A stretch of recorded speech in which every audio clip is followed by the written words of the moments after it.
Om Shanti, good evening. Welcome to Interview with Raj Yogi. And our topic this evening is part 2 of spiritual integrity. As usual, we'll just start with a reflection, inviting those who are listening to ensure they're seated comfortably and preferably in a quiet space where you're not too likely to be disturbed.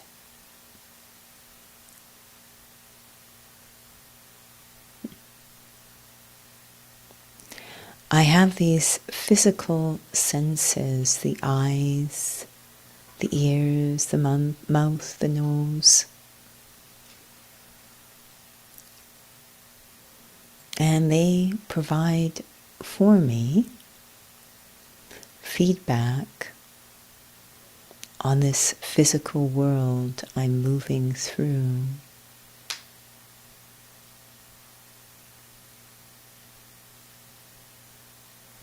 But I notice as I go through the day that these senses can sometimes not just be a feedback system, but actually start to influence how I feel, what I choose, and my decisions. Especially the eyes.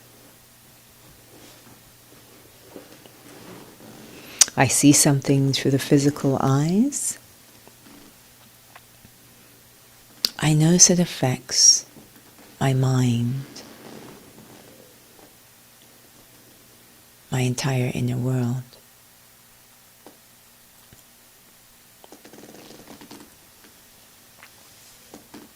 I hear something through the ears, and it can shape my thoughts and feelings as well. Suddenly, I'm living from the outside in, deeply affected through the physical senses by what's going on outside. Becoming reactive.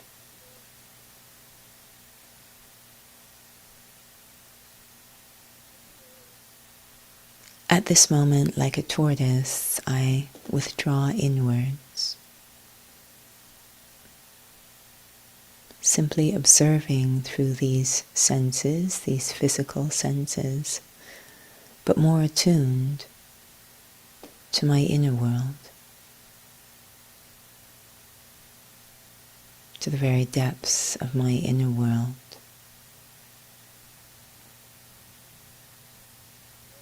Touching that capacity for peace within. As spiritual beings, we're all gifted with a capacity for peace.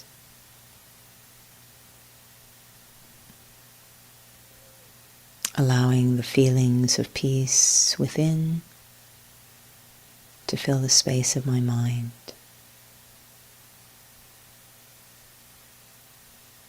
To fill the entire atmosphere of my inner world.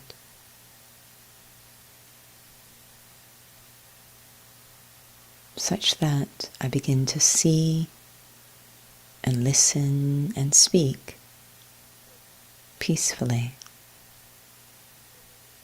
I begin to operate from the inside out.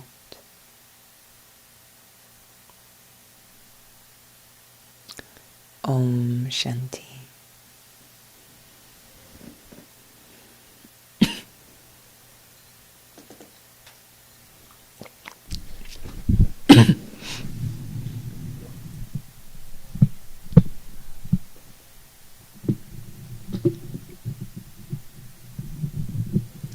Om Shanti.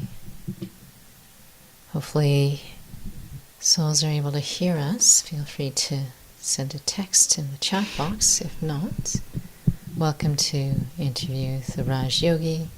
Today is Part 2 of spiritual integrity. So, we were talking last week about what is spiritual integrity. And something that had come up, just even listening to the commentary, was we use that word integrity. We mentioned about that last week. And we're talking about spiritual integrity. Is there an overlap? The reason why I mention that is because some really find it's just challenging that there is always some sort of compartmentalization, like spirituality is not, it's like a completely whole different world and there's no relevance to day-to-day life. So is there an overlap between spirituality and day-to-day life? This integrity that everyone uses that word, and even though they may not be aware of themselves as a spiritual being. Yeah, often the term integrity, I didn't know if you wanted to back up, because I know you're straining to look back at me over here. Oh, okay. Up to I'm just you. trying to get the microphone I'm sorry. There's not a lot of Just integrity sliding. going on here. The term integrity, very often, I mean, even just technically speaking, if we're talking about physics or physical sciences, we talk about the integrity of a shape or form, its capacity to stay connected, resilient in its natural state. When we talk about a living being, very often the term integrity refers to character or values. So it's used with respect to qualities. And once you start to enter into the realm of qualities, so character or values, then you're entering spiritual territory. Absolutely. Even without using the word, the moment you come into the non-physical, you're in spiritual territory. Sometimes people find that spirituality isn't very accessible. And when one is aware that they are a soul, being in that awakened state, even though someone else is not aware of themselves, and yet you can still have this conversation and create a bridge. I think here, one word that I think is really beautiful, even without awareness of being a soul, but we sometimes talk about really heart to heart, really connecting with someone at the heart or sincerely.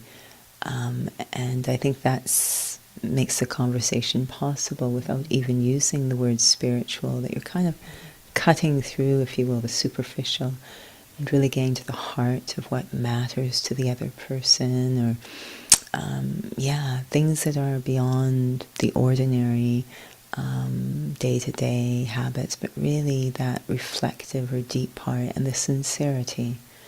Heart to heart, I think, is really starting to, and it's not to be confused with emotional or romantic, but really getting past all of the show, if you will. I think that's when you're into spirituality in a way that's very accessible. When you say the emotional, could that be sort of us getting caught up in, that there's a temporary sense of myself, and it can sometimes mistaken emotional as being the same thing as being meaningful and deep. Yeah, we very often have conversations about feelings and emotions.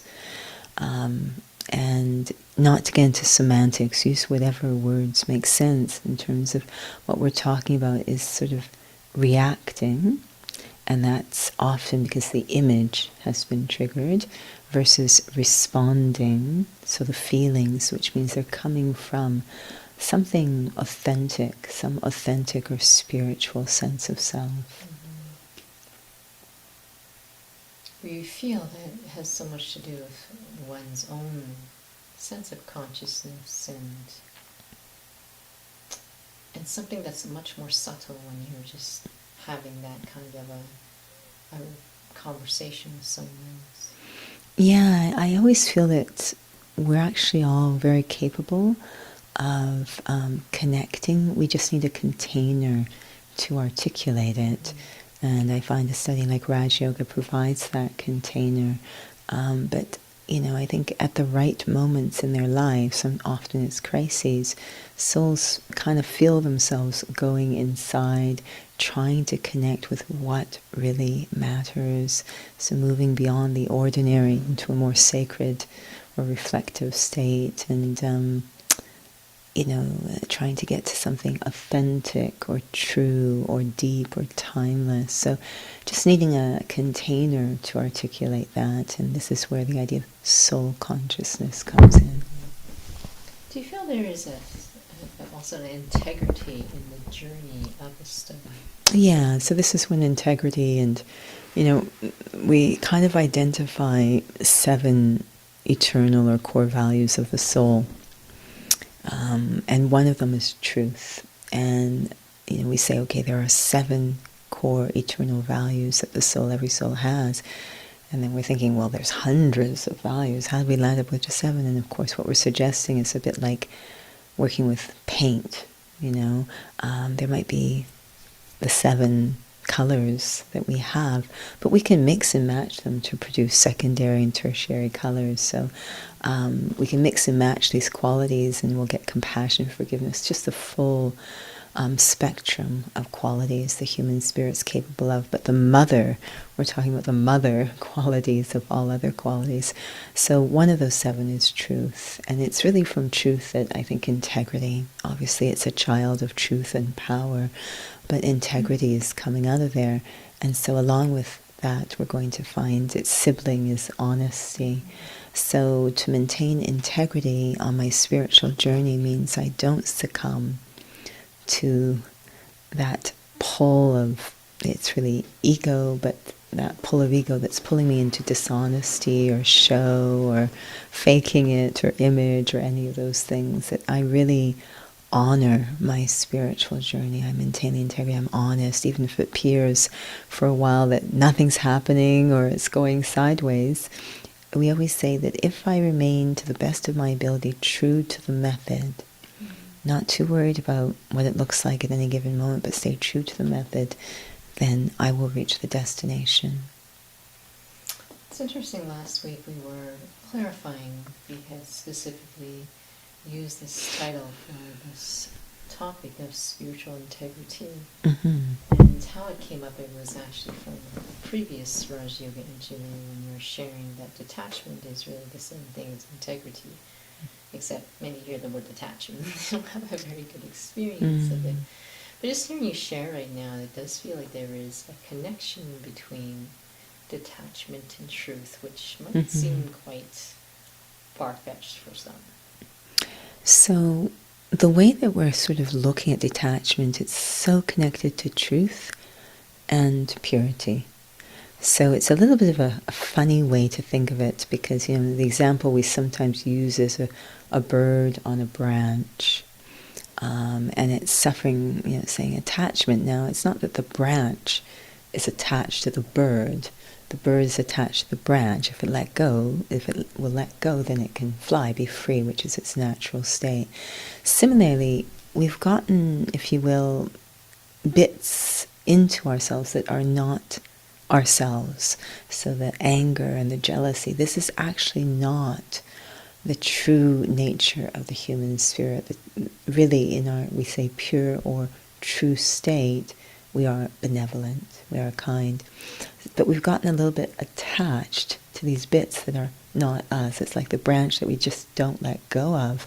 So we've moved away from that pure state because we're so attached to these bits that are not. I mean, we've all gotten so attached to thinking we're the body, we're a certain gender, a certain age, a certain nationality, a certain skill set. We're so attached, but that it's not us. These are all temporary things. They can never be us.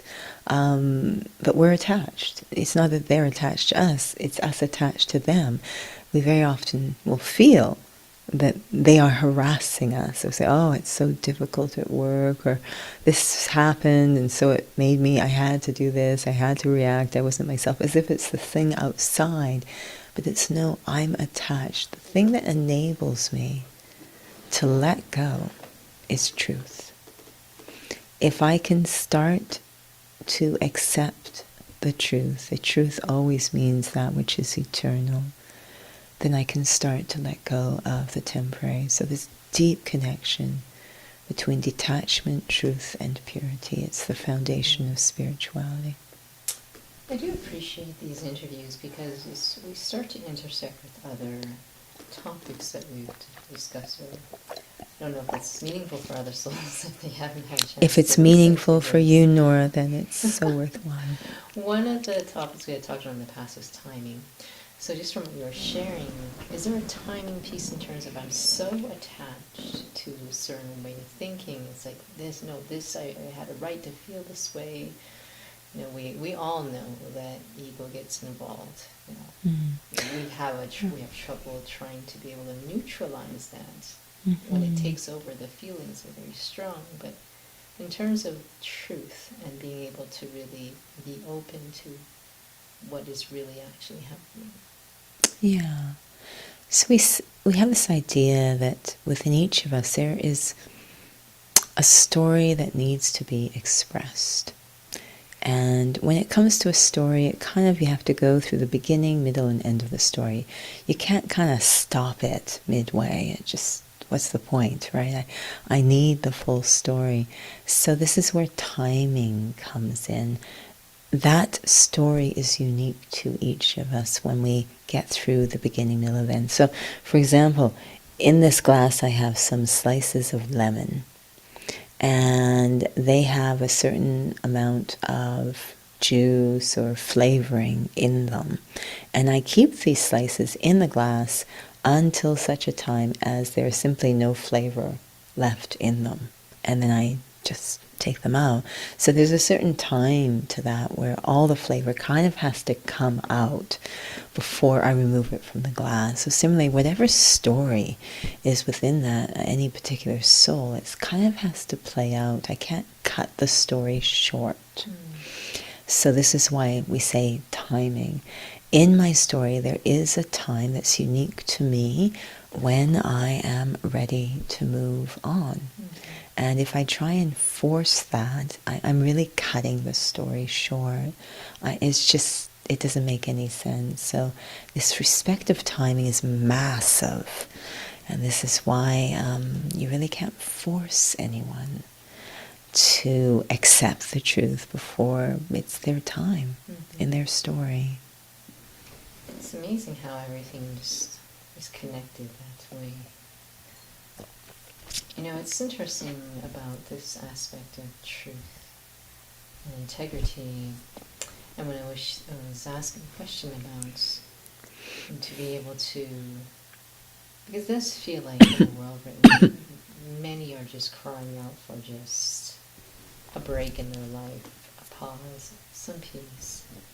And when I was asking about just having a conversation, so heart to heart that way. But how about spiritual integrity in terms of, at a more subtle level, the level of vibration, or something that is more than just words? I think the more subtle we are looking, and vibration is probably the most subtle, and consciousness, it's more and more honesty. So at the most gross level in terms, oddly, and I don't mean for this to sound offensive, but at the level of actions or gestures, I can act as if I'm someone with integrity, but really difficult to fake at the level of vibration, So again, this is great because this is going to give me some tools to assess what I'm really doing. But ultimately, we want to have spiritual integrity at the level of vibration. So we get the opportunity in this particular organization to meet souls who have done that degree of self-transformation, of effort on themselves. And whatever is going on, they sort of maintain this beautiful, peaceful, pure vibration. They really unaffected. This is their response, their feeling, their vibration in the face of everything. And I find that extremely helpful and inspiring. You know, you use the word honesty. There's a connection between integrity and honesty. But I was thinking about this example that's come up in the previous interviews when they use that word honesty.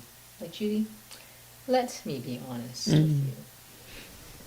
But it doesn't seem like it has the same vibration. So is perhaps maybe our understanding, the feeling of what is real, what is truth, can be a bit disconnected? I think something that is, kind of the rules of engagement in a spiritual practice, one of them is I am trying to transform myself. This is a basic principle in the spiritual study. You kind of have to be comfortable with that. So now that means that all these different dynamics are now just going to be applied to self-transformation. So when it says, if someone comes up and says, I need to be honest with you, and we know that what comes next is, here's something that you need to change, it's kind of counterproductive to the entire purpose of the spiritual practice. In short, what I'm suggesting is someone who's really able to progress, they are only looking at transformation of the self, that it really doesn't, it has nothing to do with my personal growth to so-called, try and transform you or figure out what you need to change. I'm kind of busy trying to figure out what I need to change within myself. So the suggestion with your question was that we can use honesty as an expression of being irritated with someone or angry with someone or impatient with someone. So this is very counterproductive to self-progress. So it's really just being honest. What we want to do is honest with the self, understanding towards others. In fact, the more honest I am with myself, the more likely I will be understanding with others, because I will understand what they're doing because I have probably done the same. Now, it might be a little bit of a circular question, but in terms of honesty and integrity, and this might be also not just a circular question, maybe a sensitive question, but if someone isn't actually aware of themselves as a soul, can they really be able to have that kind of lens? And how does soul consciousness really help me go deeper in that experience of what it means to have integrity? So this idea of understanding myself to be a soul, literally and honestly, diving into that experience, I'm not just thinking it, I'm actually trying to experience it. It literally alters the way I function. So I remember in drawing class, again, it wasn't so much the case of there's some talent in the fingers or the hands, but the capacity to draw, it really depends on how I see. And so, if that's the case, then what the drawing teacher is trying to do is kind of refine how the student is seeing. It's not just teaching skills on shading, etc. You're actually trying to change how they see. It sort of injects some objectivity or maybe creativity in how we see, seeing outside the box, whatever the case. The same is in spirituality, a huge amount. When we say honesty, it's really being able to see in a more refined and clear way. Soul consciousness is absolutely essential in improving our capacity to see. We're really quite blind. We were just talking about this earlier. I mean, as a very simple example, we've gotten to the point where someone comes in front of us and we will, in less than a second, have physically assessed them. They're of this color, they're of this gender, they're of this age. Less than a second. This means we're completely blind. Because we haven't even seen the being. We've only seen their car. We're completely blind. So the more I'm practicing soul consciousness, the more I will feel the presence of the other person or soul in front of me. It will override the physical eyes. It doesn't mean my physical eyes don't work. It doesn't mean I have to close them. It's just what I experience, what I feel, what I experience is more and more of a spiritual than physical nature. So soul consciousness is critical in enhancing honesty because it moves us out of blindness. Just right before you had shared this, you had talked about this isn't about anything intellectual. And oftentimes I notice that it's perceived that spirituality or spiritual study is intellectual. Okay, so in this situation, I need to sort of just think my way this way. I just got to think this way, or start to, just have certain thoughts this way. It seems very, very mechanical, perhaps maybe quite laborious. Just from listening to you share, it seems, I guess you could maybe use the word indirect, but that I am actually going to an experience of myself, and that these capacities I already have in there are actually going to emerge. Mm-hmm. Yeah, no, that's really what's going on in a nutshell. Mm-hmm. Yeah. Because oftentimes, we've had in the past courses on the powers of the soul. Mm-hmm. And I think sometimes souls go, okay, so I need to now focus on this power. Okay, focus on this power. How am I supposed to do that? Yeah, we try to make it clear that they are spiritual powers we're talking about. So that will hopefully suggest that I need to be in a spiritual state or stage in order for those powers to emerge. So again, the foundation of all those powers is spiritual consciousness or being in a spiritual stage. If there is no soul consciousness, no experience that I am a spiritual being, there's not going to be any of the powers. Now, I know we had touched upon this before in the past, but this aspect of just having positive thoughts. I have integrity, I'm an honest person. This aspect as well of positive affirmations. Is that enough in terms of being able to just increase these capacities inside? I think they obviously it gets people very far, absolutely, and I'm glad the intention is there. But especially as we see now, the situations are just getting too big for that to be enough. We need something a little bit deeper, a little bit stronger, a little bit more resilient to face the types of situations that are happening. So it's, and again, so much of positive affirmations or positive thoughts, good intention, but they can easily get mixed up with desires. Mm-hmm. So we actually want to look at purity, which is connected to spirituality. With positive, it's like, I want this to happen. I'm going to have very powerful thoughts that this happens or that happens because I'm the feeling that it would be good for everyone. And we don't even really know the story, so we're not quite sure really what is good for everyone. Maybe something else is really beneficial. So just to be, purity means I'm so connected to the innate state of the self. So I'm free from desires, I'm free from anger, jealousy, competition, anxiety, insecurity, stress, free from all of those forces that can be at work still with positive thinking. Mm-hmm. There could be certain expectations attached to a certain way of how things operate. It's interesting then with spiritual integrity, it does feel like it becomes quite natural if I'm actually practicing the experience of being a soul. Yeah, exactly. I think like all the other values, again, it's a child of the eternal qualities of the soul. So as I'm practicing soul consciousness, we say you will get the virtues, the powers, the wisdom, especially since we start to introduce connecting to Supreme Soul, which really speeds up the process. right? So actually, well, it brings up this question about, do you feel then one really needs patience for that to be possible? Just that, it might really change. Yeah, it was. There were sort of 4 core values that Daddy Genki used to talk about that are essential in transformation with integrity, if you will.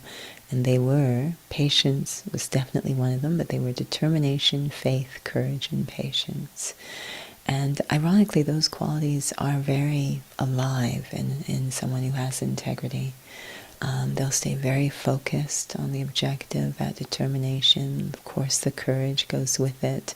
The faith, that enables them to remain loyal to those values. And yes, the patience that, patience and faith are so connected. They're all so interconnected. But we tend to, patience, sometimes there is impatience. It's this, I kind of give up. I kind of lose faith. I'm not seeing the results, so I kind of jump ship. And so there's deep faith in the method. There's deep trust in the method. This is where patience comes from. I always sort of compare it, and I know we've talked about this before, the shortbread cookie dough. So I'm talking about, the original one, not out of a box, but when you're making it from scratch. So you've got a ridiculous amount of butter, icing sugar, flour, and you put them into a bowl, and they really are not connecting to each other at all. And then it gets worse. You desperately want to take a blender out, which I often resort to, but you want to take a blender out because you know that there's some hope of them coming together with a blender. But the directions say use a wooden spoon and stir. And you're like, seriously? There's no way this is going to work out well. So you get out the wooden spoon, and you can imagine, right? You've got the soft butter, the flour, the icing sugar, which is all over the place. You're going to get out a wooden spoon and start to stir. And you're sitting there going, this is crazy. How on earth? But, that's what the directions say. I trust the directions. So I get out the wooden spoon, and not a whole lot seems to be going on. It's just a big mess. And suddenly it's like, oh, something's happening here. Right? It starts to, but I could have jumped ship quite early when I didn't see anything going on if I didn't trust the directions. So this requires, now the reason I trust the directions is because it will say something on the top like the real official shortbread cookie recipe that Grandma Stewart from Scotland sent over with her son Joey or Joseph. Like, okay, that sounds pretty much an authority on so I'm going to trust this recipe. So obviously this has to do with trusting the source. I trust the directions, and then I won't jump ship, especially when the directions say, okay, at first it may not look like much is going on. Don't jump ship. Right? Just be patient. It seems like, back to that question, that there seems to be an integrity that one needs to hold to be able to get to spiritual integrity. Absolutely, yeah. There's so much trust is another child of truth. So much trust and faith is required. But that means that there's a deep recognition. And integrity is often connected with doing the right thing. Mm-hmm. And there's a deep recognition, this is the right thing. This is the right thing to do. It's almost as if, it takes a great deal of choice, freedom of choice to be able to study spirituality. But there's a feeling inside of the spiritual student is, I have no choice. I have to do that which honors the dignity of the self. It's the right thing to do. I have no choice. I remember coming into the study and feeling so deeply that what Raj Yoga was trying to offer was the gift of self-respect, which feels like the greatest gift a being can have. And it is the foundation of integrity as well. And so I thought, okay, so there's really two ways to think about this. Either someone goes through life with self-respect, or they go through life without self-respect. Those are really the two choices. Now, once you look at it that way, you're like, well, I have to choose. It seems ridiculous to consciously say, no, it's okay, I'm going to go through life without self-respect, I'll be fine. That just seems horrible to do to the self. right? So once you've sort of seen the lay of the land, you kind of have to stay loyal to the path that's pointing towards self-respect, have that integrity in one's efforts. So, maybe we're coming close, but there was one question that just came up when you were sharing. This attraction to one's spiritual integrity, their original state of being, is there some element of that original state that perhaps maybe even helps to, I'm not sure what the word is, draw out an integrity to study properly, to have that spiritual integrity back again? It seems kind of ironic. You don't have it, but you want it back in, but you need integrity to study. Honestly. right. So in the study of Raj Yoga, I know the word meditation is used because we're familiar with it, but the accurate word to actually use for what we're doing is remembering. And that is a game changer. Meditation, I can meditate on something with the feeling, okay, this is something new. Remembering means, no, this is a state I once knew, and I am remembering it. So it's a bit like a star sprinter who has a memory inside of just being super fast. Then they broke their leg, but the memory is still there. So they're going to embark on a journey of healing. Even though they can't sprint super fast at that moment, they have the memory of what their highest potential is. And it's just so alive inside of them. And that's what helps to maintain the integrity. Even though I'm not at that healthy state yet, I'm injured, I'm moving along, someone else who isn't aware of the memory inside is wondering, what are they thinking? But I am aware at some level. I am aware this is what I'm capable of. This is my highest potential. That memory serves as my integrity. So we don't say meditation, we say remembering. So it feels like that that recognition actually continues to bolster my efforts, and without that, in a way, I could just be pushing harder.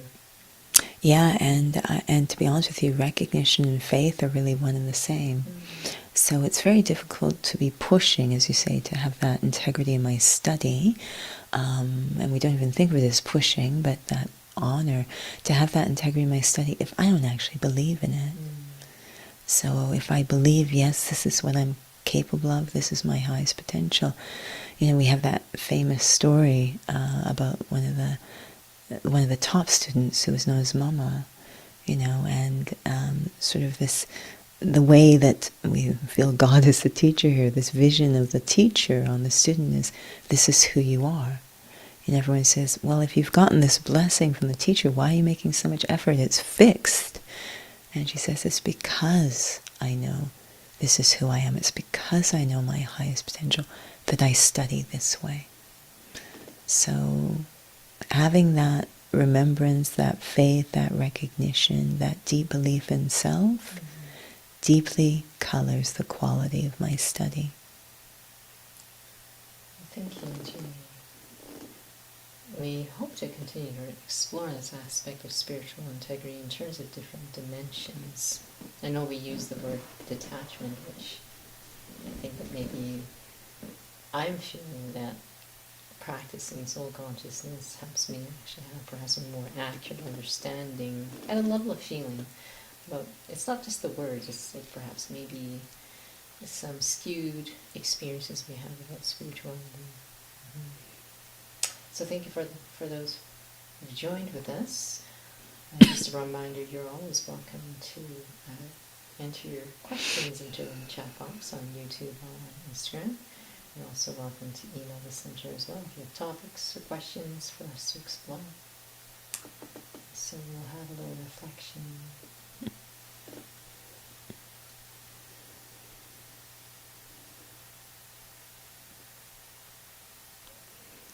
Integrity is really about being very loyal to the true self, honoring the self, the dignity of the self. And it requires that my belief in myself, even in the face of past mistakes is fully intact, unshakable. Have to have very deep belief in the self. And that means going very deep into the self. Deep into those ancient memories that are stored in the heart. Remembering the true, mature, authentic state of the self. The highest potential.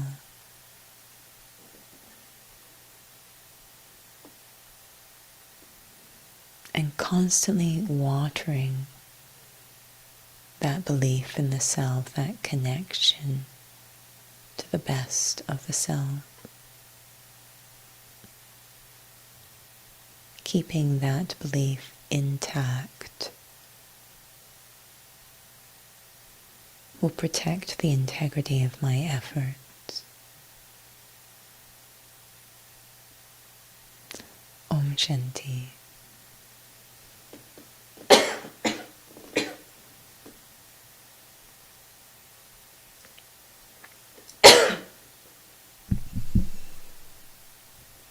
Thank you for those who've joined.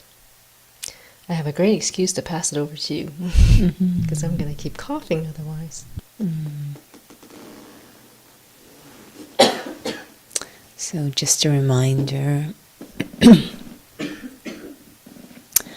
all of our programming can be found online at our website, and what you will find there includes our drop-in meditations, Tuesdays, Thursdays, and Sunday. Sunday is a full hour. Third Sunday of the month is World Meditation Hour, although I think every meditation at this point is a world meditation. We also have Saturday afternoons, 2 to 3, Soul Cafe, different formats, sometimes story time, sometimes sharing on a theme, sometimes interview as well. So that is on our Zoom platform, but also streams to YouTube. So you'll find that information on the website. I believe we have a workshop coming up on the 30th or the 31st, and that will be 5 to 6:15 p.m. on the Zoom platform. Will you be streaming to YouTube? And streaming to YouTube. So again, that all is available on our website. Is there anything else? I know there are Hindi-speaking programs as well, so please do check the website for those. And always feel free to get in touch. If you've never taken the Raj Yoga course and have that interest, definitely send us an email, and we're happy to share more about that. Okay, Om Shanti. Thank you for joining.